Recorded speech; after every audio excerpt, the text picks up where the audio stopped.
ఏం ఆలోచించారు మీరు? పిల్లలు ఎలా తయారవ్వాలని మీకొక విజన్ ఉండేది? ఎందుకు ఈ స్కూల్ పెట్టాలి, ఏ విలువలతో పెట్టాలి అనే మీ ప్రశ్నకి, మేడం ఎడ్యుకేషన్ మనం చదువుకున్నప్పుడు పెద్ద పెద్ద మైదానాలు ఉండేవి. అవును. హై స్కూల్స్ లో పెద్ద పెద్ద మైదానాలు ఉండేవి. అన్ని రకాల స్పోర్ట్స్ ని ఎంకరేజ్ చేసేవారు అక్కడ. అది రాను రాను గవర్నమెంట్ ప్రోత్సాహం తగ్గటం వల్ల కావచ్చు, ప్రజల్లో చదువు మీద విపరీతమైనటువంటి అవసరం ఏర్పడటం కావచ్చు, హ్మ్.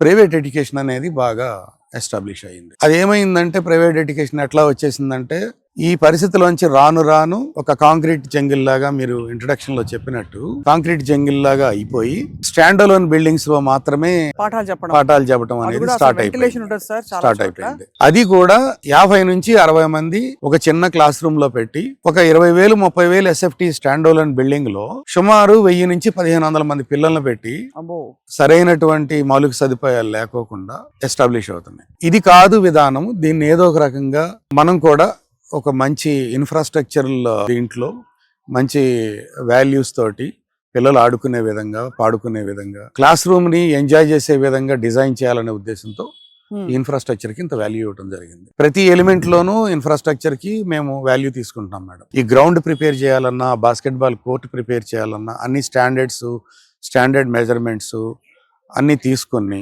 పిల్లల్ని ఎక్విప్డ్ గా తయారు చేయడానికి అవసరమైనటువంటి అన్ని చర్యలు తీసుకున్నాం.